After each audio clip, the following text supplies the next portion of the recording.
Realme confirms Narzo 20 series launching in India on 21st September. Realme has been rumored to be working on an upgrade for its Narzo lineup for quite some time now. It took the wraps off the first devices in this new lineup, the Narzo 10 and 10A, in May earlier this year. Merely 4 months later, Realme has announced that it will launch the Narzo 20 series in India next week. The Chinese giant has sent out media invites, confirming that the Narzo 20 series will be unveiled in India on 21st September. The invite carries the tagline "Feel the Power" and shows off 3 smartphones, which are the Narzo 20A, Narzo 20, and Narzo 20 Pro. It might also come as a surprise to some, but the company will talk about Realme UI 2.0 at the event as well. It will be based on Android 11, which is already available for testing to Realme X50 Pro users.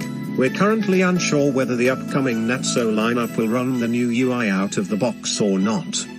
Realme is yet to officially tweet about the Narzo 20 series launch event. It has also not set up a dedicated microsite yet, else we would have learned at least some key highlight for the upcoming smartphones. The invite shows off 3 devices, with the rightmost one most likely being the Narzo 20 Pro. It includes a vertical quad camera array and no fingerprint sensor on the rear.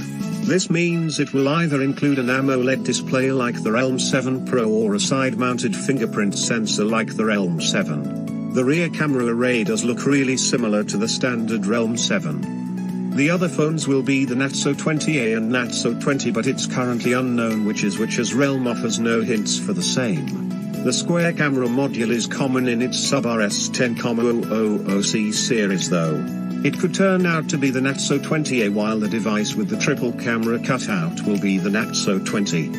The Narzo 20 series will focus on the gaming performance and battery life, as per the media invites. Realme will tease some of the key features of the upcoming devices in the days leading up to the launch, so stay tuned for more information.